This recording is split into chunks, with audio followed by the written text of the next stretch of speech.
سنا ہے شہر جا کر تم نے ہمارے طور طریقے بدل دیے ہیں۔ فارس کی بھاری اور روبدار آواز نے حویلی کے برآمدے میں گونج پیدا کی، جہاں شام کا دھندلاقہ ابھی پوری طرح چھایا بھی نہیں تھا کہ فضا میں ایک عجیب تناؤ پھیل گیا۔ مرسل جو ابھی ابھی گاڑی سے اتری ہی تھی اور اپنا بیگ کندھے پہ ڈال کر سیڑھیاں چڑھ رہی تھی، فارس کی آواز پر ٹھٹک کر رک گئی۔ اس کے سامنے فارس ملک کھڑا تھا، سیاہ شلوار قمیض میں ملبوس، جس کے ہاتھ میں ایک خطرناک شکاری کتے شیرو کی زنجیر تھی۔ کتا مرسل کو دیکھ کر ہلکا سا غرایا، لیکن فارس کی گرفت محسوس کرتے ہی خاموش ہو گیا۔ فارس نے ایک دم آگے بڑھ کر مرسل کا راستہ روکا اور اسے سر سے پاؤں تک ایک ایسی نظر سے دیکھا جس میں ستائش کم اور ملکیت کا دعویٰ زیادہ تھا۔ مرسل نے جینز اور کرتی پہن رکھی تھی، جو اس حویلی کے روایتی ماحول میں ایک بغاوت کا اعلان لگ رہا تھا۔ فارس کی تیکھی نظریں اس کے چہرے پر جم گئیں اور اس کے ہونٹوں پر ایک سرد طنزیہ مسکراہٹ ابھری۔ کیا ہوا، زبان بھی وہیں چھوڑ کر آئی ہو، یا میری بات سمجھ نہیں آئی؟ فارس نے زنجیر کو ہاتھ پر ایک اور بل دیا اور اس کے مزید قریب ہو گیا۔ مرسل نے ایک گہری سانس لی اور اپنے اندر کا خوف چھپاتے ہوئے فارس کی آنکھوں میں آنکھیں ڈال دیں۔ طور طریقے نہیں بدلے فارس، بس اب میں آپ کے حکموں کی غلام نہیں رہی۔ میں وہ ڈری سہمی مرسل نہیں ہوں جو آپ کی اونچی آواز سن کے کونے میں چھپ جاتی تھی۔ مرسل کا لہجہ سپاٹ تھا، لیکن اس کے پیچھے چھپی کپکپاہٹ کو فارس جیسا شکاری انسان ہی محسوس کر سکتا تھا۔ فارس کی آنکھوں میں ایک شعلہ سا لپکا۔ اس نے جھک کر اپنا چہرہ مرسل کے چہرے کے انتہائی قریب کر دیا، یہاں تک کہ اس کی گرم سے سانسیں مرسل کی پیشانی کو چھونے لگیں۔ غلامی تو تمہارے خون میں ہے مرسل، اور تم یہ مت بھولو کہ تم کس کے سامنے کھڑی ہو۔ ابھی تم نے میرا غصہ دیکھا ہی کہاں ہے۔ یہ شہر نہیں، میری حویلی ہے، اور یہاں کا قانون صرف میں ہوں۔ فارس نے دانت پیس کر کہا اور اچانک اس کے بازو کو پکڑ کر اپنی طرف کھینچا، اتنی زور سے کہ مرسل کا توازن بگڑا اور وہ تقریباً اس کے سینے سے ٹکرا گئی۔ چھوڑیں مجھے، مرسل نے اسے دھکیلنا چاہا، لیکن وہ کسی چٹان کی طرح اپنی جگہ سے نہیں ہلا۔ جاؤ اندر، سب انتظار کر رہے ہیں۔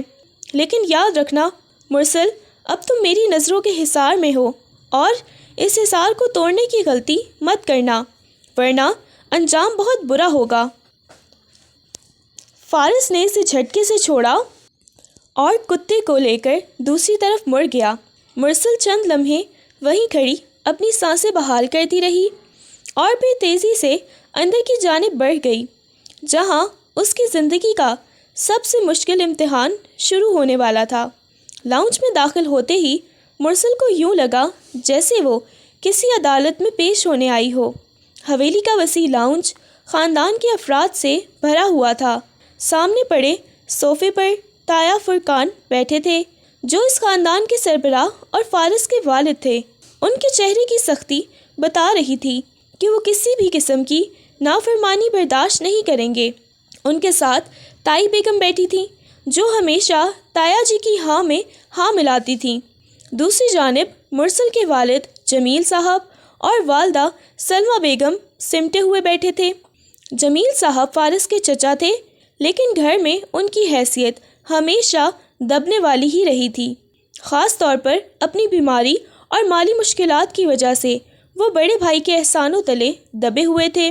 مرسل سیدھی اپنے والد کے پاس گئی اور ان کے گلے لگ گئی۔ السلام علیکم بابا، کیسے ہیں آپ؟ مرسل کی آواز بھرا گئی تھی۔ جمیل صاحب نے کمزور ہاتھوں سے بیٹی کے سر پر ہاتھ پھیرا۔ وعلیکم السلام میری بچی، میں ٹھیک ہوں، تم کیسی ہو؟ سفر کیسا رہا؟ ابھی مرسل جواب دینے ہی لگی تھی کہ سیڑھیوں سے تالیاں بجنے کی آواز آئی۔ ارے واہ، ہماری ماڈرن کزن تشریف لے آئی ہے۔ ویلکم ہوم مرسل۔ یہ شاہ زین تھا، فارس کا چھوٹا بھائی اور تایا فرقان کا چھوٹا بیٹا، لیکن فطرت میں وہ فارس سے بالکل مختلف تھا۔ جہاں فارس سخت گیر اور اصول پرست تھا، شاہ زین عیاش اور موقع پرست تھا۔ اس کی نظروں میں مرسل کے لیے ہمیشہ ایک عجیب سی ہوس اور بے باکی ہوتی تھی جو مرسل کو سخت ناپسند تھی۔ شاہ زین سیڑھیاں اتر کر سیدھا مرسل کے سامنے آ کھڑا ہوا اور بے تکلفی سے اس کا ہاتھ تھامنے کی کوشش کی۔ کتنی بدل گئی ہو تم مرسل، شہر کی ہوا بہت راس آئی ہے تمہیں۔ شاہ زین نے معنی خیز نظروں سے اس کے حلیے کا جائزہ لیا۔ مرسل نے فوراً اپنا ہاتھ پیچھے کھینچا اور سختی سے بولی، تمیز سے بات کریں شاہ زین بھائی، میں بدلی ہوں یا نہیں یہ میرا مسئلہ ہے۔ شاہ زین ہنس پڑا، ارے تم تو ناراض ہو گئی، میں تو بس پیار سے استقبال کر رہا تھا۔ ابھی وہ مزید کچھ بکواس کرنے ہی والا تھا کہ فارس اندر داخل ہوا۔ اس کی نظر جیسے ہی شاہ زین پر پڑی جو مرسل کے بہت قریب کھڑا تھا تو اس کا پارا ہائی ہو گیا۔ شاہ زین اپنی حد میں رہو اور پیچھے ہٹو وہاں سے، فارس کی گرجدار آواز پر پورا لاؤنج سہم گیا۔ شاہ زین فوراً پیچھے ہٹا اور ہاتھ اٹھا کر معصومیت سے بولا، اوکے بھائی ریلیکس، میں تو بس حال احوال پوچھ رہا تھا، آپ تو ہر وقت غصے میں رہتے ہیں۔ فارس نے گھور کر شاہ زین کو چپ کرایا اور پھر اپنی ماں کی طرف دیکھ کر بولا، امی کھانا لگوائیں، مجھے بھوک لگ رہی ہے، اور مرسل جاؤ فریش ہو جاؤ، رات کے کھانے پر بات ہوگی۔ فارس کا انداز ایسا تھا جیسے اس نے کوئی حکم صادر کیا ہو۔ مرسل نے بے بسی سے اپنے باپ کی طرف دیکھا لیکن وہ نظریں جھکائے بیٹھے تھے۔ وہ جانتی تھی کہ اس گھر میں فارس ملک کی مرضی کے بغیر پتا بھی نہیں ہلتا۔ رات کے کھانے پر میز پر سناٹا چھایا ہوا تھا، صرف پلیٹوں اور چمچوں کی آواز آ رہی تھی۔ مرسل خاموشی سے کھانا زہر مار کر کھا رہی تھی۔ اسے اندازہ تھا کہ یہ خاموشی کسی طوفان کا پیش خیمہ ہے، اور وہی ہوا۔ تایا فرقان نے پانی کا گلاس رکھا اور گلا صاف کرتے ہوئے بولے، مرسل بیٹا، اب تمہاری پڑھائی ختم ہو چکی ہے اور ماشاءاللہ تم سمجھدار ہو، اب تمہیں واپس شہر جانے کی ضرورت نہیں ہے۔ تایا جی کے اس جملے نے مرسل کے پیروں تلے سے زمین نکال دی۔ اس نے چونک کر سر اٹھایا، لیکن تایا جان، میرا آخری سیمسٹر باقی ہے اور میں نے وہاں جاب کے لیے بھی اپلائی کیا ہوا ہے، میں اپنی محنت ضائع نہیں کر سکتی، میں کل شام کو واپس جا رہی ہوں۔ مرسل نے مضبوط لہجے میں اپنا موقف پیش کیا، جس پر تائی بیگم نے فوراً ٹوکا، لڑکیوں کی کمائی کی ہمیں ضرورت نہیں ہے، ہمارے پاس اللہ کا دیا سب کچھ ہے، اور ویسے بھی تمہارے باپ کی طبیعت خراب رہتی ہے، انہیں تمہاری خدمت کی ضرورت ہے۔ یہ سن کر مرسل نے اپنے باپ کی طرف دیکھا، بابا آپ کچھ بولتے کیوں نہیں؟ آپ نے ہی تو مجھے پڑھنے بھیجا تھا، آپ کہیں نا تایا جی سے۔ جمیل صاحب نے لب کھولنا چاہے لیکن سامنے بیٹھے فارس نے میز پر زور سے ہاتھ مارا جس سے سب چونک گئے۔ بابا نے جو کہہ دیا وہ پتھر پر لکیر ہے۔ مرسل، کل سے تمہارا شہر جانا بند ہے، اور اگر تمہیں پڑھنے کا اتنا ہی شوق ہے تو گھر بیٹھ کر کتابیں پڑھو، لیکن اس حویلی کی چار دیواری سے باہر قدم نکالنے کی اب تمہیں اجازت نہیں ہے۔ فارس کی آواز میں حاکمیت تھی۔ مرسل کا صبر جواب دے گیا۔ وہ کرسی پیچھے دھکیل کر کھڑی ہو گئی۔ آپ میری زندگی کے فیصلے کرنے والے کوئی نہیں ہوتے فارس، یہ میری زندگی ہے اور میں فیصلہ کروں گی کہ مجھے کیا کرنا ہے۔ میں کوئی بھیڑ بکری نہیں ہوں جسے آپ جب چاہیں کھوٹے سے باندھ دیں۔ میں کل ہر حال میں واپس جاؤں گی۔ مرسل کی آواز بلند تھی اور آنکھوں میں آنسو تیر رہے تھے۔ فارس بھی غصے سے کھڑا ہو گیا اور اس کی کرسی پیچھے گر گئی۔ زبان سنبھال کر بات کرو لڑکی، تم بھول رہی ہو کہ تمہارا باپ اور تم ہمارے ٹکڑوں پر پل رہے ہو۔ اگر میں چاہوں تو آج ہی تمہارے باپ کا علاج بند کروا دوں، پھر دیکھتا ہوں تم کیسے شہر جاتی ہو۔ فارس کے اس جملے نے مرسل کو توڑ کر رکھ دیا۔ جمیل صاحب شرمندگی سے سر جھکائے بیٹھے تھے۔ شاہ زین جو خاموشی سے تماشا دیکھ رہا تھا لقمہ چباتے ہوئے بولا، بھائی صحیح کہہ رہے ہیں، شہر میں اکیلی لڑکی کا رہنا ویسے بھی ٹھیک نہیں، لوگ باتیں بناتے ہیں۔ مرسل نے نفرت سے ان سب کو دیکھا اور روتے ہوئے وہاں سے بھاگ گئی۔ پیچھے فارس مٹھی بھینچے سے جاتا دیکھتا رہا۔ اس کے دل میں عجیب سی آگ تھی۔ وہ مرسل کو توڑنا نہیں چاہتا تھا، لیکن اسے اپنے قابو میں رکھنے کے لیے وہ کسی بھی حد تک جا سکتا تھا۔ کچھ ہی دیر بعد باہر موسلا دھار بارش شروع ہو گئی۔ بجلی کی کڑک اور بادلوں کی گرج نے حویلی کے ماحول کو مزید پراسرار بنا دیا تھا۔ مرسل اپنے کمرے میں گھٹن محسوس کر رہی تھی، اس لیے وہ روتے ہوئے لائبریری میں آ گئی تاکہ کتابوں میں پناہ لے سکے۔ وہ شیلف کے پاس کھڑی ایک کتاب کے ورق الٹ رہی تھی کہ اچانک زوردار دھماکے کے ساتھ بجلی چلی گئی اور لائبریری میں گھپ اندھیرا چھا گیا۔ مرسل بچپن سے اندھیرے سے ڈرتی تھی۔ اس کے حلق سے ہلکی سی چیخ نکلی اور وہ پیچھے ہٹنے لگی کہ اچانک لائبریری کا دروازہ کھلا اور بجلی کی چمک میں ایک لمبا سایہ اندر داخل ہوتا دکھائی دیا۔ یہ فارس تھا۔ مرسل کا دل زور زور سے دھڑکنے لگا۔ کون ہے؟ مرسل کی آواز کانپ رہی تھی۔ فارس نے کوئی جواب نہیں دیا اور اندھیرے میں چلتا ہوا سیدھا اس کے پاس آ گیا۔ بجلی کی ایک اور چمک ہوئی اور مرسل نے فارس کا چہرہ اپنے بالکل قریب دیکھا۔ وہ فوراً پیچھے ہٹی لیکن اس کا پاؤں پھسلا۔ فارس نے بجلی کی اسی تیزی سے آگے بڑھ کر اپنا مضبوط بازو اس کی کمر کے گرد لپیٹ لیا اور اسے گرنے سے بچا لیا، لیکن اس عمل پہ مرسل پوری طرح فارس کے وجود میں پیوست ہو گئی تھی۔ چھوڑے مجھے، یہ کیا بدتمیزی ہے؟ مرسل نے اس کے چوڑے سینے پر ہاتھ رکھ کر اسے دھکیلنا چاہا، لیکن فارس نے اس کی کمر پر اپنی گرفت مزید سخت کر دی اور اسے اپنے ساتھ جوڑ لیا۔ یہ بدتمیزی نہیں، حق ہے میرا۔ تم جتنا دور بھاگتی ہو مجھے اتنا ہی مزہ آتا ہے۔ فارس نے سرگوشی کی۔ اس کی آواز بھاری اور نشیلی تھی۔ اس کی گرم سانسیں مرسل کے چہرے کو جھلسا رہی تھیں۔ اندھیرے میں دونوں کی سانسیں ایک دوسرے سے ٹکرا رہی تھیں۔ فارس نے اپنا دوسرا ہاتھ مرسل کے گال پر رکھا اور انگوٹھے سے اس کے لبوں کو چھوا۔ مرسل کا پورا وجود کانپ اٹھا تھا۔ فارس پلیز ہٹے پیچھے، مرسل نے التجا کی، لیکن فارس پر جیسے جنون سوار تھا۔ اس نے جھک کر مرسل کے کان کی لو کو اپنے پاس اپنے لب رکھ دیے اور بولا، مجھے روحیں جیتنے کا شوق نہیں مرسل، مجھے تو بس تمہیں اپنے قابو میں رکھنا ہے۔ تمہیں کیا لگتا ہے تم مجھ سے بغاوت کر کے جیت جاؤ گی؟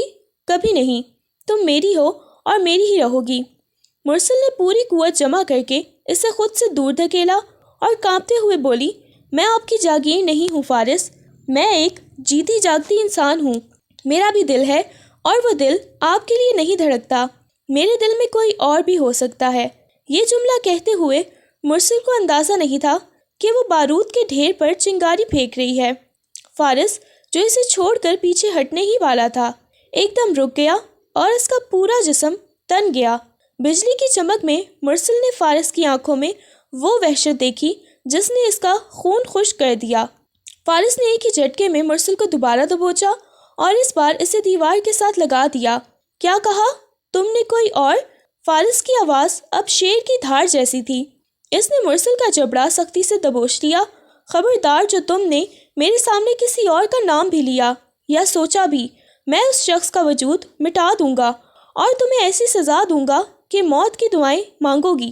میرے علاوہ تمہارے دل و دماغ پر کسی اور کا حق نہیں ہے، اور اگر تم نے دوبارہ ایسی بات کی تو میں یہ حویلی جلا کر راکھ کر دوں گا۔ فارس کا غصہ آسمان کو چھو رہا تھا۔ وہ مرسل کے چہرے کے اتنا قریب تھا کہ مرسل کو اس کی آنکھوں میں اپنی موت نظر آنے لگی۔ تم کل شہر نہیں جا رہی اور نہ ہی اس کمرے سے باہر نکلو گی، یہ میرا آخری فیصلہ ہے۔ فارس نے اسے جھٹکے سے چھوڑا اور اندھیرے میں ہی دروازے کی طرف بڑھ گیا۔ جاتے جاتے وہ رکا اور مڑ کر بولا، اور ہاں، اپنے اس دوست کو بھی بھول جاؤ جو تمہیں شہر میں فون کرتا ہے۔ میرے پاس تمہاری پل پل کی خبر ہے۔ مرسل فارس سے یہ کہہ کر باہر نکل گیا اور دروازہ زور سے بند کیا۔ مرسل وہیں دیوار کے سہارے نیچے بیٹھ گئی اور پھوٹ پھوٹ کر رو دی۔ اسے اب یقین ہو گیا تھا کہ وہ ایک ایسے شکاری کے جال میں پھنس چکی ہے جہاں سے نکلنے کا کوئی راستہ نہیں ہے۔ باہر بارش کا شور تھا اور اندر مرسل کے دل میں خوف اور نفرت کا طوفان برپا تھا۔ فارس ملک کی محبت اور نفرت دونوں ہی شدید تھیں اور مرسل اب اس شدت کی ضد میں آ گئی تھی۔ مرسل کی پوری رات آنکھوں میں کئی کٹی تھی۔ بارش تو تھم گئی تھی لیکن اس کے اندر کا موسم ابھی تک ابر آلود تھا۔ اگلی صبح جب وہ بیدار ہوئی تو اس کی آنکھوں میں سرخی اور چہرے پر تھکاوٹ کے آثار نمایاں تھے، لیکن اس نے فیصلہ کر لیا تھا کہ وہ یوں گھٹ گھٹ کر نہیں جیے گی۔ اسے اپنے سوالوں کے جواب چاہیے تھے اور اپنی آزادی بھی۔ ناشتے کی میز پر فارس موجود نہیں تھا، جس کا فائدہ اٹھاتے ہوئے مرسل سیدھی اوپر والی منزل پر فارس کے کمرے کی طرف گئی تاکہ اس سے اپنا موبائل فون واپس مانگ سکے جو کل رات اس نے ضبط کر لیا تھا۔ فارس کا کمرہ نیم وا تھا۔ مرسل دھڑکتے دل کے ساتھ اندر داخل ہوئی۔ کمرہ بالکل فارس کی شخصیت جیسا تھا، سرد اور ترتیب سے سجا ہوا۔ سیاہ اور گرے رنگ کے پردے کھڑکیوں پر گرے ہوئے تھے۔ مرسل نے ادھر ادھر دیکھا، فارس وہاں نہیں تھا۔ شاید واش روم میں تھا یا کہیں باہر گیا تھا۔ اس کی نظر سائڈ ٹیبل پر پڑی جہاں کچھ فائلیں بکھری ہوئی تھیں اور انہی کے نیچے سے ایک تصویر کا کونا جھانک رہا تھا۔ مرسل نے تجسس کے ہاتھوں مجبور ہو کر وہ تصویر کھینچ لی اور اسے دیکھتے ہی اس کے پیروں تلے سے زمین نکل گئی۔ تصویر میں فارس اکیلا نہیں تھا بلکہ ایک انتہائی خوبصورت لڑکی کے ساتھ کھڑا مسکرا رہا تھا۔ یہ فارس کی ایسی مسکراہٹ تھی جو مرسل نے آج تک نہیں دیکھی تھی۔ تصویر میں موجود لڑکی نے فارس کے بازو کو تھام رکھا تھا اور دونوں کے درمیان قربت صاف بتا رہی تھی کہ ان کا رشتہ عام نہیں ہے۔ مرسل کے دل میں ایک عجیب سی جلن اور تکلیف نے سر اٹھایا۔ وہ جو سمجھتی تھی کہ فارس پتھر کا بنا ہے، اس کے دل میں بھی کوئی اور بستا ہے۔ ابھی وہ اس ششو پنج میں تھی کہ باتھ روم کا دروازہ کھلا اور فارس تولیے سے گیلے بال خشک کرتا ہوا باہر نکلا۔ مرسل کو اپنے کمرے میں اور پھر اس کے ہاتھ میں تصویر دیکھ کر وہیں رک گیا۔ اس کی آنکھوں میں ایک دم طوفان امڑ آیا تھا۔ تم یہاں کیا کر رہی ہو اور یہ تصویر اٹھانے کی جرت کیسے ہوئی تمہاری؟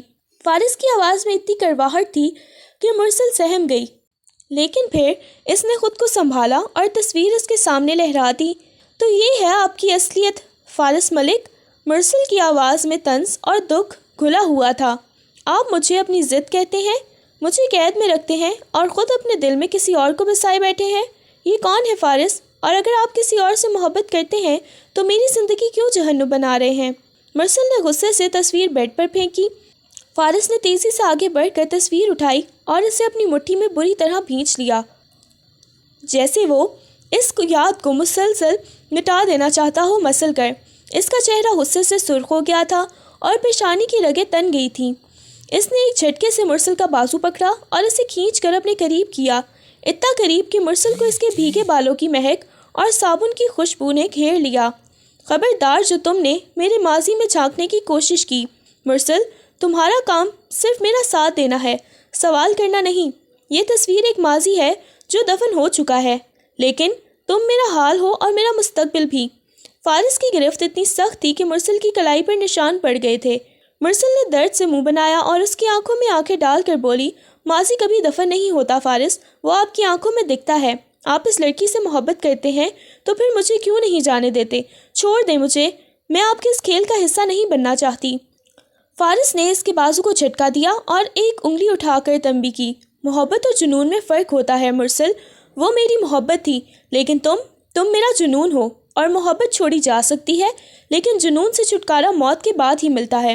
دوبارہ میرے کمرے کی تلاشی لینے کی غلطی مت کرنا، ورنہ میں بھول جاؤں گا کہ تم کون ہو۔ جاؤ یہاں سے۔ فارس نے دروازے کی طرف اشارہ کیا۔ مرسل نے نم آنکھوں سے اسے دیکھا اور پیر پٹکتے ہوئے کمرے سے باہر نکل گئی، لیکن اس کے دل میں اب ایک نئی جنگ چھڑ گئی تھی۔ وہ جاننا چاہتی تھی کہ وہ لڑکی کون ہے اور فارس اس قدر بے رحم کیوں ہو گیا۔ دوپہر کے وقت حویلی میں کچھ مہمانوں کی آمد تھی جس کی وجہ سے چہل پہل تھی۔ مرسل اپنے کمرے میں بند رہنا چاہتی تھی، لیکن تائی بیگم کے حکم پر اسے نیچے آنا پڑا۔ اس نے ہلکے رنگ کا سوٹ پہنا تھا اور چہرے پر بیزاری عیاں تھی۔ وہ مہمانوں کو شربت پیش کر رہی تھی کہ اچانک گیٹ پر شور ہوا اور چوکیدار ایک لڑکی کو روکنے کی کوشش کرنے لگا۔ یہ روہیل تھا، مرسل کا یونیورسٹی فیلو اور اچھا دوست، جو مرسل کا فون بند ملنے پر پریشان ہو کر اسے ڈھونڈتا ہوا یہاں پہنچ گیا تھا۔ مرسل نے روہیل کو دیکھا تو اس کے ہاتھ سے ٹرے چھوٹنے والی ہو گئی۔ وہ بھاگ کر دروازے کی طرف آئی۔ روہیل، تم یہاں کیا کر رہے ہو؟ جاؤ یہاں سے پلیز، مرسل نے گھبرا کر کہا، کیونکہ وہ جانتی تھی کہ اگر فارس نے اسے دیکھ لیا تو قیامت آ جائے گی۔ روہیل نے پریشانی سے مرسل کو دیکھا۔ مرسل، تم ٹھیک تو ہو؟ تمہارا فون بند تھا، مجھے لگا تم کسی مصیبت میں ہو، اس لیے چلا آیا۔ چلو میرے ساتھ، میں تمہیں لینے آیا ہوں۔ روہیل نے اس کا ہاتھ تھام لیا تاکہ اسے اندر لے جا کر بات کر سکے، لیکن اسی لمحے حویلی کے برآمدے سے فارس کی نظر اس منظر پر پڑ گئی جہاں ایک غیر مرد اس کے مرسل کا ہاتھ تھامے کھڑا تھا۔ فارس کے دماغ میں جیسے بارود پھٹ گیا۔ وہ سیڑھیاں پھلانگتا ہوا نیچے آیا اور بجلی کی سی تیزی سے روہیل تک پہنچا۔ اس سے پہلے کہ کوئی کچھ سمجھ پاتا، فارس نے روہیل کا گریبان پکڑ کر اسے زوردار مکہ رسید کیا، جس سے روہیل لڑکھڑا کر زمین پر گر گیا۔ فارس، چھوڑیں اسے، یہ کیا کر رہے ہیں آپ؟ مرسل چیخی اور فارس کا بازو پکڑنے کی کوشش کی، لیکن فارس پر خون سوار تھا۔ اس نے روہیل کو دوبارہ گریبان سے اٹھایا اور دھاڑ کر بولا، تیری ہمت کیسے ہوئی میری ملکیت کو ہاتھ لگانے کی؟ جان سے مار دوں گا تجھے۔ فارس نے ایک اور مکہ روحیل کے منہ پر مارا جس کے اس کے ہونٹ سے خون بہہ نکلا۔ مہمانوں میں بھگدڑ مچ گئی اور تایا فرقان اور شاہ زین بھی باہر بھاگے آئے۔ مرسل روتے ہوئے بیچ میں آ گئی۔ خدا کے لیے رک جائیں فارس، یہ میرا دوست ہے، صرف دوست ہے، اسے جانے دیں۔ مرسل نے فارس کے سینے پر ہاتھ رکھ کر اسے پیچھے دھکیلنا چاہا۔ فارس نے ایک خونی نظر مرسل پر ڈالی اور روحیل کو زمین پر پٹخ دیا۔ دوست؟ فارس نے حقارت سے تھوکا۔ لڑکے اور لڑکی کی دوستی نہیں ہوتی مرسل، یہ صرف ہوس ہوتی ہے، اور تم میری ہو۔ میری چیز کو کوئی دوسرا چھوئے یا دیکھے بھی یہ فارس ملک برداشت نہیں کرے گا۔ فارس نے مرسل کا بازو مروڑ کر اسے اپنی طرف کھینچا اور غرا کر بولا، آج اس کی جان بخش رہا ہوں صرف تمہاری وجہ سے، لیکن اگر آئندہ یہ تمہارے آس پاس بھی نظر آیا تو اس کی لاش گھر بھجواؤں گا اور تم نکلو یہاں سے۔ فارس نے روحیل کو ٹھوکر ماری اور مرسل کو گھسیٹتا ہوا حویلی کے اندر لے گیا۔ مرسل کی کلائی فارس کی گرفت میں بری طرح دکھ رہی تھی، لیکن فارس کو اس کی تکلیف کا کوئی احساس نہیں تھا۔ وہ اسے جانوروں کی طرح کھینچتا ہوا سیڑھیاں چڑھا اور اوپر والے حصے کی طرف لے گیا جہاں اندھیرا اور سناٹا تھا۔ فارس نے مرسل کو حویلی کے ایک کونے والے کمرے میں لا کر پٹک دیا۔ یہ کمرہ پرانا تھا اور یہاں عموماً کوئی نہیں آتا تھا۔ مرسل نے گرتے گرتے خود کو سنبھالا اور پلٹ کر دروازے کی طرف بھاگی، لیکن فارس نے دروازہ بند کر کے کنڈی لگا دی تھی اور اب وہ سکون سے دروازے کے آگے کھڑا اسے دیکھ رہا تھا۔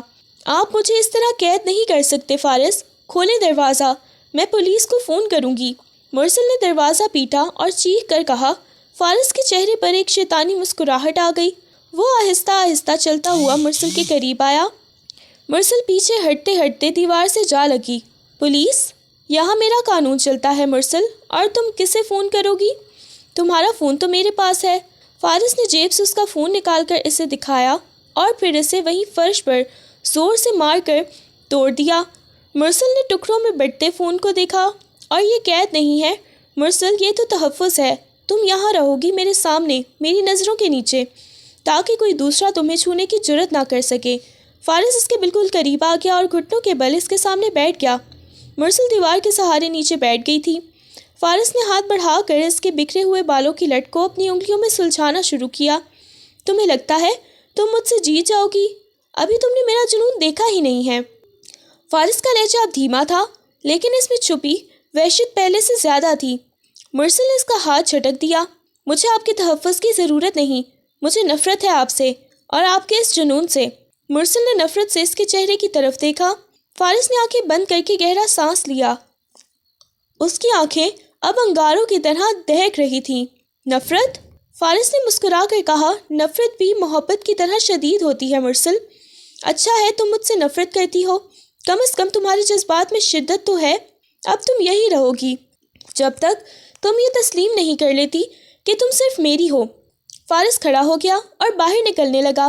نہیں فارس پلیز مت جائیں، مجھے یہاں ڈر لگتا ہے، دروازہ مت بند کریں۔ مرسل نے اٹھ کر بھاگنا چاہا، لیکن فارس باہر نکل چکا تھا اور باہر سے دروازہ لاک ہونے کی آواز نے مرسل کی امید کو توڑ دیا تھا۔ وہ دروازے پر مکے برساتی رہی، روتی رہی، لیکن باہر کوئی سننے والا نہیں تھا۔ رات گہری ہو گئی اور مرسل بھوکی پیاسی اسی کمرے میں بند رہی۔ اسے اب اپنے مسلسل مستقبل سے خوف آنے لگا تھا۔ فارس کی دیوانگی اب تمام حدیں پار کر رہی تھی اور مرسل کو لگ رہا تھا کہ وہ اس دلدل میں دھنستی جا رہی ہے جہاں سے واپسی کا کوئی راستہ نہیں ہے۔ اگلی صبح دروازہ کھلا اور ملازمہ کھانے کی ٹرے لے کر آئی۔ مرسل نے کھانے کی طرف دیکھا بھی نہیں اور وہ ساری رات رو رو کر نڈھال ہو چکی تھی۔ ابھی وہ وہیں بیٹھی تھی کہ اچانک تایا فرقان اور فارس اندر داخل ہوئے۔ فارس کے ہاتھ میں کچھ کاغذات تھے اور چہرے پر فاتحانہ مسکراہٹ تھی۔ تایا فرقان نے سنجیدگی سے مرسل کو دیکھا اور بولے، بیٹا ضد چھوڑ دو اور ان کاغذات پہ دستخط کر دو، اسی میں سب کی بھلائی ہے۔ مرسل نے حیرت سے سر اٹھایا، کیسے کاغذات اور میں کیوں دستخط کروں؟ فارس نے آگے بڑھا اور کاغذات اس کی گود میں پھینک دیے۔ یہ تمہاری اور میرے نکاح کے کاغذات ہیں مرسل، اور دستخط تمہیں کرنے ہوں گے اگر تم چاہتی ہو کہ تمہارے باپ کا علاج جاری رہے۔ فارس نے دھماکہ کیا۔ مرسل کو اپنی سماعت پر یقین نہیں آیا۔ کیا مطلب؟ میرے بابا کو کیا ہوا ہے؟ مرسل نے گھبرا کر کھڑی ہو گئی۔ تایا فرقان نے نظریں چرا لیں۔ تمہارے والد کو کل رات دل کا دورہ پڑا ہے، وہ ہسپتال میں ہیں اور ان کی حالت نازک ہے۔ ان کی بہترین علاج کے لیے بہت پیسے درکار ہیں جو صرف فارس دے سکتا ہے۔ مرسل کا دل ڈوب گیا۔ اس نے نفرت اور بے یقینی سے فارس کو دیکھا۔ آپ اتنے گرے ہوئے ہیں فارس، میرے باپ کی زندگی کا سودا کر رہے ہیں اپنی ضد پوری کرنے کے لیے۔ فارس نے کوئی شرمندگی محسوس نہیں کی، بلکہ اس کے قریب آ کر اس کے کان میں سرگوشی کی۔ میں اپنی جیت کے لیے کسی بھی حد تک جا سکتا ہوں مرسل، میرے لیے سب جائز ہے۔ فیصلہ تمہارے ہاتھ میں ہے، یہاں دستخط کرو اور اپنے باپ کی جان بچا لو، یا پھر اپنی انا کو سینے سے لگا کر بیٹھ جاؤ اور یتیم ہونے کا انتظار کرو۔ فارس نے اپنی جیب سے قلم نکال کر مرسل کے کانپتے ہوئے ہاتھ میں تھما دیا۔ مرسل کی آنکھوں سے آنسو نکل رہے اور کاغذات پر گرنے لگے۔ اس کے پاس اب کوئی راستہ نہیں بچا تھا۔ فارس نے اسے چاروں شانوں سے چت کر دیا تھا۔ اس نے کانپتے ہاتھوں سے قلم کاغذ پر رکھا اور اپنی زندگی کا سودا کر لیا۔ فارس کے ہونٹوں پر ایک فاتحانہ مسکراہٹ پھیل گئی، کیونکہ وہ جانتا تھا کہ اب مرسل قانونی طور پر اور ہمیشہ کے لیے اس کی قید میں آ چکی ہے۔ فارس نے مرسل کی طرف دیکھا تک نہیں تھا اور سیدھا اپنے کمرے میں چلا گیا، جبکہ مرسل کو تائی بیگم نے سرخ جوڑے میں تیار کروا کے دلہن بنا کر اسی کمرے میں بھیج دیا جہاں اس کی عزت اور انا کی دھجیاں اڑائی گئی تھیں۔ رات کا پچھلا پہر تھا اور کمرے میں سناٹا تھا۔ مرسل بیڈ کے کنارے سمٹی ہوئی بیٹھی تھی۔ اس کا دل پتھر ہو چکا تھا اور آنکھوں سے آنسو خشک ہو چکے تھے۔ اچانک دروازہ کھلا اور فارس اندر داخل ہوا۔ اس نے شیروانی اتار کر صوفے پر پھینکی اور آستینیں فولڈ کرتا ہوا بیڈ کی طرف بڑھا۔ اس کے چہرے پر ایک فاتحانہ سکون تھا جو مرسل کے تن بدن میں آگ لگا رہا تھا۔ فارس نے بیڈ کے قریب آ کر مرسل کو سر سے پاؤں تک دیکھا، جو سرخ جوڑے میں حسن کی دیوی لگ رہی تھی۔ فارس کے لبوں پر ایک دلکش مسکراہٹ ابھری۔ آج سے تم قانونی اور شرعی طور پر میری ہو مرسل، اب کوئی بھاگنے کا راستہ نہیں بچا تمہارے پاس۔ فارس نے جھک کر اس کے چہرے کے قریب سرگوشی کی اور ہاتھ بڑھا کر اس کے سر سے بھاری دوپٹہ ہٹا دیا۔ دوپٹہ ہٹتے ہی مرسل کے سیاہ لمبے بال اس کے شانوں پر بکھر گئے۔ فارس کی نگاہوں میں ستائش اور بھوک دونوں امڑ آئیں۔ مرسل نے ایک جھٹکے سے اپنا رخ موڑ لیا اور بیڈ کی دوسری طرف ہونے لگی، لیکن فارس نے تیزی سے اس کی کلائی تھام لی۔ کہاں جا رہی ہو؟ اب تمہاری جگہ یہاں میرے پہلو میں ہے۔ فارس نے اسے کھینچ کر اپنے سینے سے لگا لیا۔ مرسل نے اس کے سینے پر ہاتھ رکھ کر اسے خود سے دور کرنے کی ناکام کوشش کی۔ چھوڑے مجھے فارس، آپ نے دھوکے سے نکاح کیا ہے۔ یہ نکاح میری نظر میں کوئی حیثیت نہیں رکھتا، مرسل نے نفرت سے کہا۔ فارس کا کہا کمرے میں گونجا۔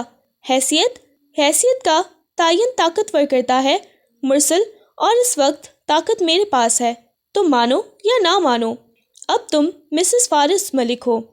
فارس نے اس کی کمر کے گرد اپنا بازو سخت کر دیا اور اسے مزید اپنے قریب کر لیا، یہاں تک کہ دونوں کے درمیان ہوا کا گزر بھی ناممکن ہو گیا۔ مرسل کو فارس کے دل کی تیز دھڑکنیں اپنے سینے پر محسوس ہو رہی تھی۔ اس کی قربت مرسل کے حواس چھین رہی تھی۔ فارس نے اپنا دوسرا ہاتھ مرسل کی کمر سے پھسلتے ہوئے اس کی گردن تک پہنچایا اور انگوٹھے سے اس کی نبض کو چھوا۔ جسم پر قبضہ کر لینے سے انسان جیت نہیں جاتا فارس، آپ میرے جسم کو قید کر سکتے ہیں، میری روح کو نہیں۔ مرسل نے اس کی آنکھوں میں آنکھیں ڈال کر کہا، حالانکہ اس کا اپنا دل اس وقت سینے سے باہر آنے کو بےتاب تھا۔ فارس کی آنکھوں میں ایک عجیب سی چمک آئی تھی۔ اس نے اپنا چہرہ جھکا کر مرسل کی گردن کے اس نازک حصے پر اپنے لب رکھ دیے جہاں اس کی نبض پھڑک رہی تھی۔ مرسل کے منہ سے بے اختیار سسکی نکلی اور اس نے فارس کے کندھوں کو جکڑ لیا۔ مجھے روحیں جیتنے کا کوئی شوق نہیں ہے جان فارس، مجھے تو بس تمہیں اپنے قابو میں رکھنا تھا، اور دیکھو آج تم میری باہوں میں ہو۔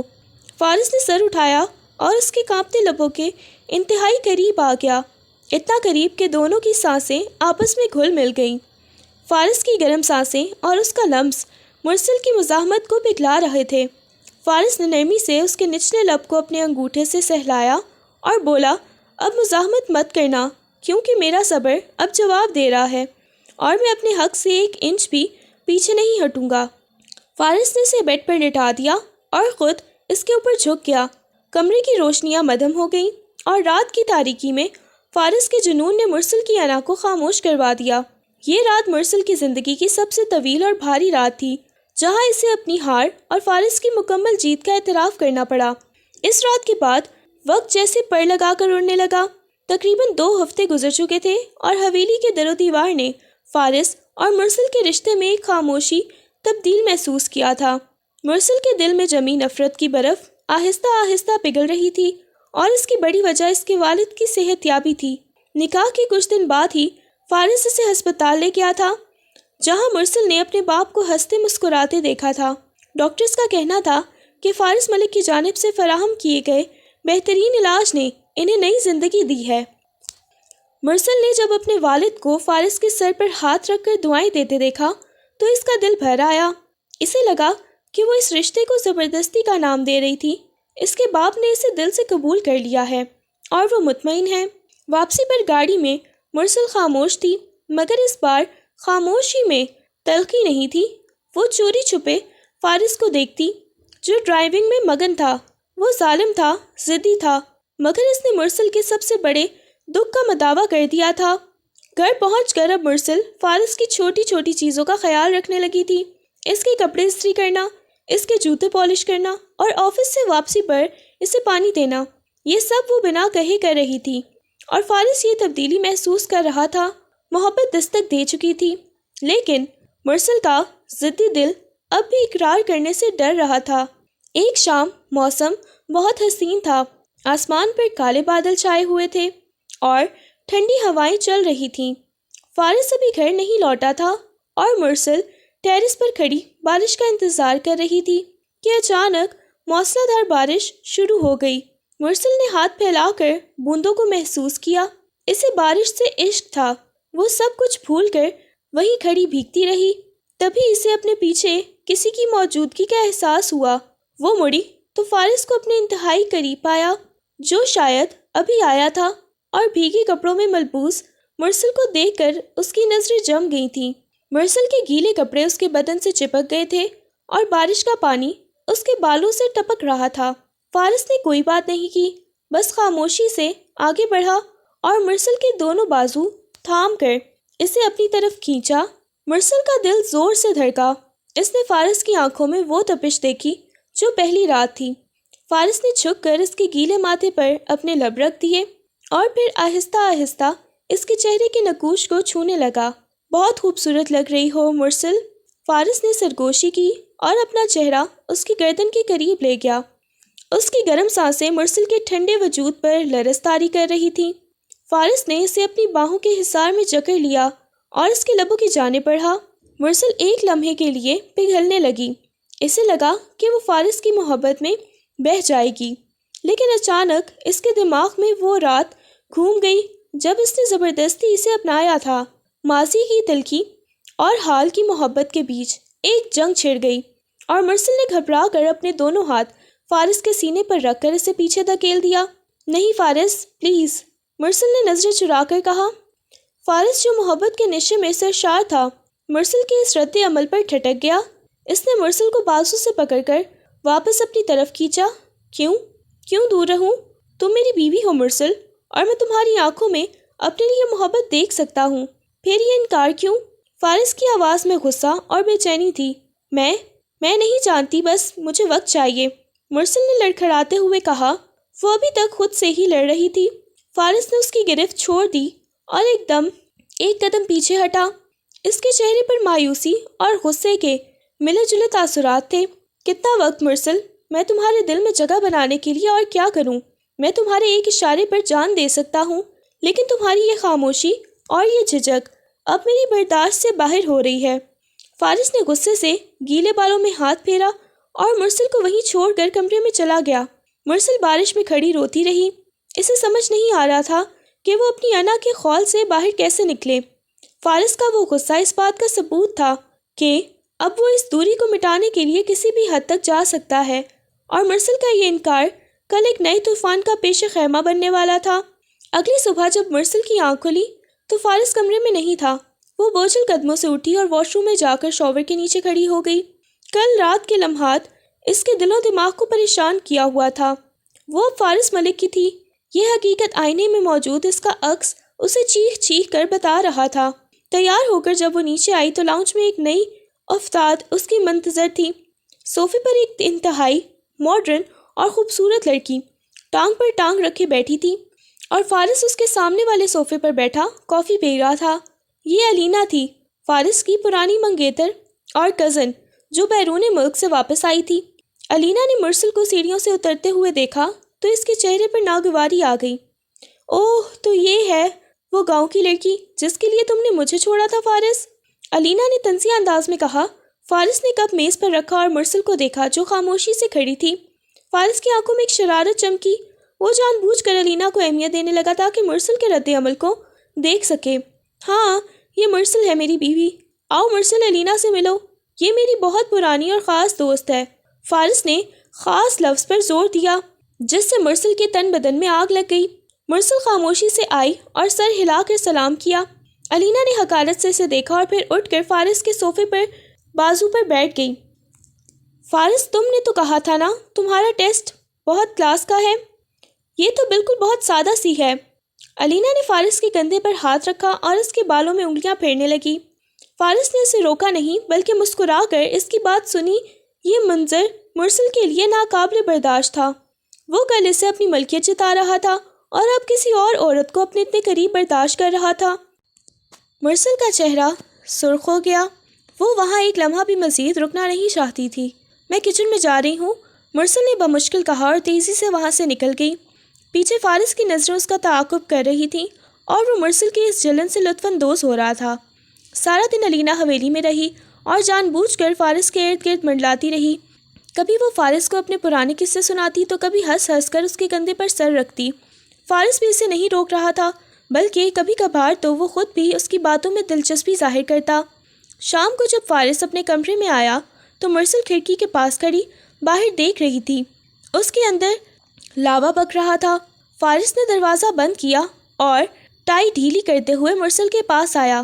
کیا ہوا بیگم صاحبہ، آج سارا دن موڈ کیوں خراب رہا؟ فارس نے معصومیت سے پوچھا۔ مرسل ایک جھٹکے سے پلٹی اور اس کی آنکھوں میں شعلے تھے۔ آپ مجھ سے پوچھ رہے ہیں؟ آپ کی وہ پرانی محبت، وہ خاص دوست سارا دن آپ پر گرتی رہی اور آپ بڑے شوق سے اس کی قربت کے مزے لیتے رہے۔ مرسل کی آواز میں جلن اور درد صاف محسوس ہو رہا تھا۔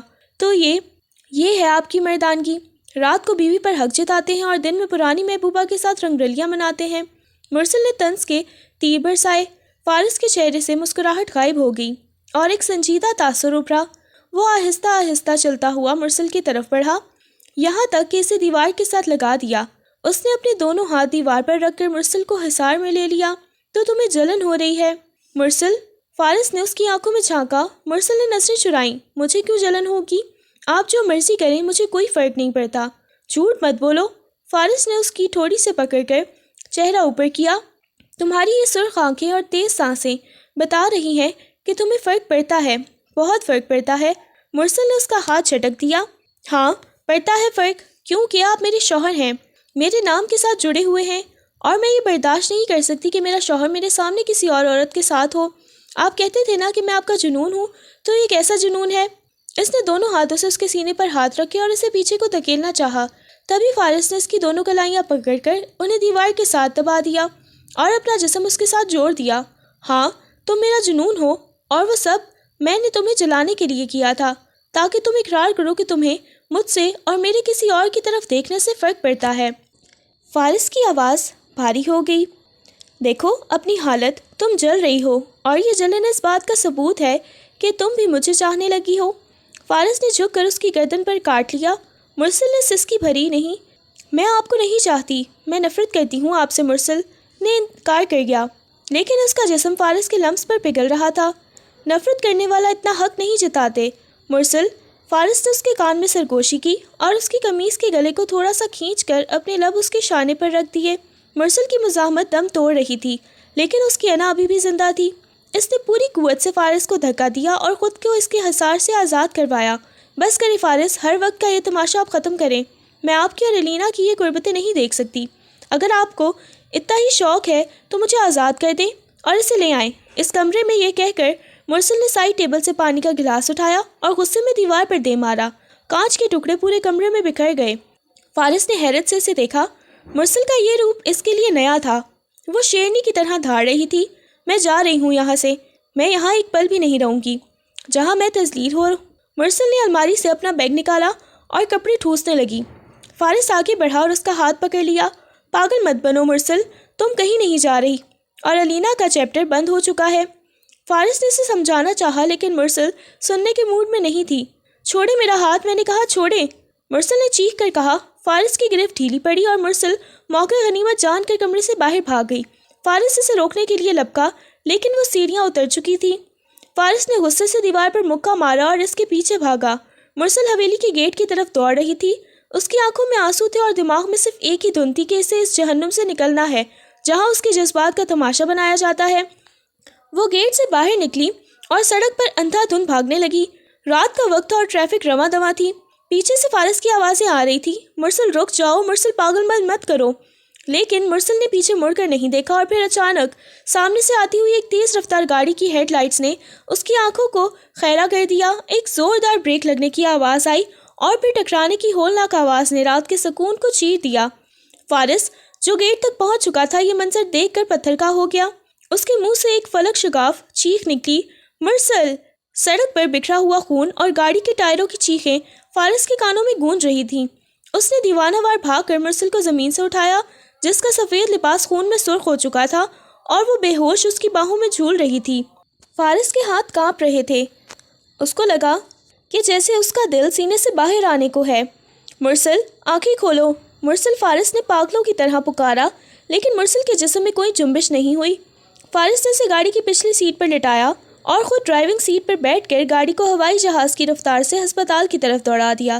راستے بھر وہ مرسل کو آوازیں دیتا رہا اور خود کو کوستا رہا، اگر تمہیں کچھ ہو گیا تو میں خود کو کبھی معاف نہیں کر پاؤں گا، میں مر جاؤں گا۔ مرسل، آنکھیں کھولو خدا کے لیے! فارس کی آنکھوں سے آنسو رواں تھے۔ یہ پہلا موقع تھا کہ فارس ملک رو رہا تھا۔ وہ انسان جس نے کبھی کسی کے سامنے سر نہیں جھکایا تھا آج اپنی محبت کو موت کے منہ میں دیکھ کر ٹوٹ چکا تھا۔ ہسپتال پہنچ کر اس نے ڈاکٹر کو سر پر اٹھا لیا۔ اگر میری بیوی کو کچھ ہوا تو میں یہ ہسپتال جلا دوں گا، فارس دھاڑا۔ ڈاکٹرز نے فوراً مرسل کو اسٹریچر پر ڈالا اور آپریشن تھیٹر کی طرف بھاگے۔ فارس ان کے پیچھے جانا چاہتا تھا لیکن اسے روک دیا گیا۔ وہ وہیں باہر بینچ پر گر گیا اور اپنے خون آلود ہاتھوں کو دیکھ کر سسک پڑا۔ یہ سب اس کی ضد اور انا کا نتیجہ تھا۔ اس نے اپنی ہی محبت کو اپنے ہاتھوں سے تباہ کر دیا تھا۔ گھنٹوں بعد جب آپریشن تھیٹر کا دروازہ کھلا تو ڈاکٹر باہر آیا۔ فارس جھپٹ کر اس کے پاس پہنچا۔ کیسی ہے وہ؟ بولو ڈاکٹر، وہ ٹھیک ہے نا؟ فارس نے ڈاکٹر کے کالر سے پکڑ لیا۔ ڈاکٹر نے گھبرا کر اسے پیچھے کیا۔ مسٹر فارس، پرسکون ہو جائیں، آپریشن کامیاب رہا ہے لیکن سر پر چوٹ گہری ہے اور خون بہت بہہ چکا ہے۔ اگر 24 گھنٹے بہت اہم ہیں، اگر انہیں ہوش آ گیا تو خطرہ ٹل جائے گا ورنہ کچھ بھی ہو سکتا ہے۔ ڈاکٹر کی بات سن کر فارس کے پیروں تلے زمین نکل گئی۔ وہ لڑکھڑا کر پیچھے ہٹا اور دیوار سے ٹیک لگا لی۔ وہ ساری رات شیشے کی دیوار کے اس بار مرسل کو دیکھتا رہا جو مشینوں اور پٹھیوں میں جکڑی بے جان پڑی تھی۔ فارس کا غرور، اس کی عقل سب خاک میں مل چکی تھی۔ اس نے شیشے پر ہاتھ رکھا اور ٹوٹے ہوئے لہجے میں سرگوشی کی، اور جاؤ مرسل، مجھے سزا دو، مجھ سے لڑو لیکن یوں خاموش مت رہو۔ میں اپنی ہار مانتا ہوں، میں ہار گیا تمہارے آگے، بس تم واپس آ جاؤ۔ اگلی صبح جب سورج کی پہلی کرن کمرے میں پڑی تو مرسل کے ہاتھوں میں ہلکی سی حرکت ہوئی۔ فارس جو وہیں کرسی پر سر چکائے بیٹھا تھا فوراً چونکا۔ اس نے مرسل کے چہرے کو دیکھا جس کی پلکیں لرز رہی تھیں۔ مرسل نے دھیرے دھیرے آنکھیں کھولیں تو اسے اپنے سامنے ایک ایسا فارس نظر آیا جسے وہ نہیں جانتی تھی۔ بکھرے بال، سرخ سوجی ہوئی آنکھیں اور چہرے پر کرب۔ مرسل کے ہونٹوں سے ہلکی سی کراہ نکلی۔ پانی! فارس نے فوراً گلاس اٹھایا اور چمچ سے پانی کے قطرے اس کے خشک گلے میں ٹپکائے۔ مجھے معاف کر دو مرسل، میں نے اپنی ضد میں تمہاری جان خطرے میں ڈال دی، میں تمہارا مجرم ہوں۔ فارس نے اس کا ہاتھ اپنے دونوں ہاتھوں میں لے کر چوما اور اس کی آنکھوں میں نمی تیرنے لگی۔ مرسل نے کمزور نظروں سے اسے دیکھا اور مدھم آواز میں بولی، آپ کو صرف اپنی انا کی فکر تھی فارس، میری نہیں۔ آپ جیتنا چاہتے تھے نا، دیکھ لیں آپ جیت گئے۔ مرسل کے لہجے میں جو دکھ تھا اس نے فارس کا کلیجہ چھنی کر دیا۔ اسی لمحے فارس کو پہلی بار اپنی مکمل ہار کا احساس ہوا۔ اس نے نفی میں سر ہلایا۔ نہیں مرسل، میں جیت کر بھی ہار گیا۔ تمہیں اس حال میں دیکھ کر مجھے احساس ہوا کہ تم میری ضد نہیں ہو، میری زندگی ہو، اور میں اپنی زندگی کو قید نہیں کر سکتا۔ مجھے معاف کر دو، میں وعدہ کرتا ہوں اب تمہیں کبھی شکایت کا موقع نہیں دوں گا۔ فارس نے اپنا ماتھا اس کے ہاتھ پر رکھ دیا۔ مرسل نے پہلی بار اس سنگ دل انسان کے اندر چھپے ہوئے بچے کو دیکھا تھا جو اپنی غلطی پر بلک رہا تھا۔ اس کا دل پسیج گیا۔ اس نے آہستہ سے اپنی انگلیاں فارس کے بالوں میں پھیری تو فارس نے چونک کر سر اٹھایا اور مرسل کی آنکھوں میں نمی دیکھ کر اسے یقین نہیں آیا تھا۔ کئی مہینے گزر گئے۔ مرسل کا علاج اور ریکوری کا عمل طویل تھا لیکن اس دوران فارس بالکل بدل چکا تھا۔ اس نے حویلی کے تمام معاملات چھوڑ کر خود کو مرسل کی خدمت کے لیے وقف کر دیا تھا۔ وہ خود اسے کھانا کھلاتا، اسے سہارا دے کر چلاتا اور راتوں کو جاگ کر اس کا خیال رکھتا۔ علینا اور شاہزین جیسے لوگ اب اس کی زندگی سے غائب ہو چکے تھے، کیونکہ فارس کی زندگی میں اب صرف مرسل کی اہمیت تھی۔ ایک شام جب مرسل کافی حد تک بہتر ہو چکی تھی، فارس اسے ویل چیئر پر بٹھا کر حویلی کے باغ میں لے آیا۔ موسم بہت خوشگوار تھا اور پھولوں کی مہک پھیلی ہوئی تھی۔ فارس نے گھٹنوں کے بل مرسل کے سامنے بیٹھ کر اس کے ہاتھوں میں ایک مخملی ڈبی اور حویلی کی چابیاں رکھ دیں۔ مرسل نے سوالیہ نظروں سے اسے دیکھا۔ یہ کیا ہے؟ فارس نے گہرا سانس لیا اور اس کی آنکھوں میں دیکھ کر بولا، آج تم آزاد ہو مرسل، تم بالکل ٹھیک ہو چکی ہو اور میں اپنا وعدہ پورا کر رہا ہوں۔ میں نے تمہیں زبردستی قید کیا تھا، لیکن محبت قید میں نہیں بنتی۔ اس حویلی کی چابیاں ہیں اور یہ تمہارے طلاق کے کاغذات نہیں ہیں، بلکہ تمہارے نام پر منتقل کی گئی جائیداد کے کاغذات ہیں۔ تم جہاں جانا چاہو جا سکتی ہو، میں تمہیں نہیں روکوں گا۔ فارس کی آواز بھر آئی تھی اور اسے لگ رہا تھا کہ یہ الفاظ ادا کرتے ہوئے اس کی جان نکل جائے گی، لیکن وہ اب مرسل کو اپنی محبت کے نام پر مزید قید نہیں رکھ سکتا تھا۔ مرسل نے چابیوں اور کاغذات کو دیکھا اور پھر فارس کے چہرے کو، جس پر اذیت اور قربانی کے آثار تھے۔ وہ خاموش رہی اور فارس کا دل ڈوبنے لگا۔ وہ سمجھا کہ مرسل اسے چھوڑ کر چلی جائے گی۔ وہ اٹھنے لگا تاکہ اپنے آنسو چھپا سکے، لیکن مرسل اس کا ہاتھ پکڑ کر اسے روک لیا۔ فارس نے مڑ کر دیکھا، مرسل نے وہ چابیاں اور کاغذات وہیں گھاس پر پھینک دیے اور فارس کو اپنی طرف کھینچا۔ فارس کا توازن بگڑا اور وہ دوبارہ اس کے قدموں میں بیٹھ گیا۔ مرسل نے جھک کر اپنا ماتھا فارس کے ماتھے سے ٹکا دیا۔ آزادی تو میں نے کبھی مانگی ہی نہیں تھی فارس، میں تو بس آپ کے دل میں جگہ چاہتی تھی، آپ کی محبت چاہتی تھی، آپ کی بدلا ہوا روپ، آپ کی یہ خدمت سب دیکھ کر مجھے احساس ہوا ہے کہ آپ کا وہ جنون دراصل محبت ہی تھی، بس راستہ غلط تھا۔ مرسل کی آنکھوں سے آنسو ٹپک رہے تھے، فارس کے گالوں پر گرے۔ فارس کو اپنی سماعت پر یقین نہیں آیا۔ کیا مطلب؟ تم مجھے چھوڑ کر نہیں جاؤ گی؟ تم مجھ سے نفرت نہیں کرتی؟ فارس نے بے یقینی سے پوچھا۔ مرسل نے مسکرا کر نفی میں سر ہلایا۔ نفرت تو اسی دن ختم ہو گئی تھی جب میں نے ہسپتال میں ہوش سنبھالا اور آپ کو اپنے لیے روتے دیکھا۔ میں کہیں نہیں جا رہی فارس، یہ حویلی، یہ قید اب میری جنت ہے، کیونکہ اس کا قیدی بھی آپ ہیں اور جیلر بھی آپ۔ فارس کے چہرے پر ایک ایسی مسکراہٹ پھیلی جس نے اس کے تمام غم مٹا دیے۔ اس نے آگے بڑھ کر مرسل کو ویل چیئر پر سمیت اپنی باہوں میں اٹھا لیا اور اس کے چہرے پر دیوانہ وار بوسے دینے لگا۔ میں تم سے بہت محبت کرتا ہوں مرسل، اور میں وعدہ کرتا ہوں کہ اب یہ جنون تمہیں کبھی تکلیف نہیں دے گا، بلکہ تمہیں دنیا کی ہر خوشی دے گا، فارس نے جذباتی ہو کر کہا۔ مرسل نے سکون سے اپنا سر اس کے سینے پر رکھ دیا، جہاں اب دھڑکنیں پرسکون تھیں اور صرف اس کے نام کی تسبیح پڑھ رہی تھیں۔ ہوا کی ایک خوشگوار جھونکا آیا اور دونوں کو اپنی لپیٹ میں لے لیا۔ حویلی کے در و دیوار جو کبھی مرسل کو کاٹ کھانے کو دوڑتے تھے، اب اسے اپنے لگ رہے تھے، کیونکہ اب وہاں جبر نہیں بلکہ عشق کا راج تھا۔ فارس نے اسے گود میں اٹھا لیا اور گھر کے اندر کی طرف چل پڑا۔ چلو بیگم، اب زندگی کی نئی شروعات کرتے ہیں۔ مرسل ہنس پڑی اور اس نے اپنے بازو فارس کے گلے میں ڈال دیے۔ یہ وہی فارس تھا جس سے وہ ڈرتی تھی، لیکن آج وہی فارس اس کا سب سے بڑا محافظ اور سہارا بن چکا تھا۔ بالآخر عشق کے سکون پر تمام ہوئی۔ فارس کا جنون اب مرسل کا عشق بن چکا تھا اور یہ عشق اب تا حیات رہنے والا تھا۔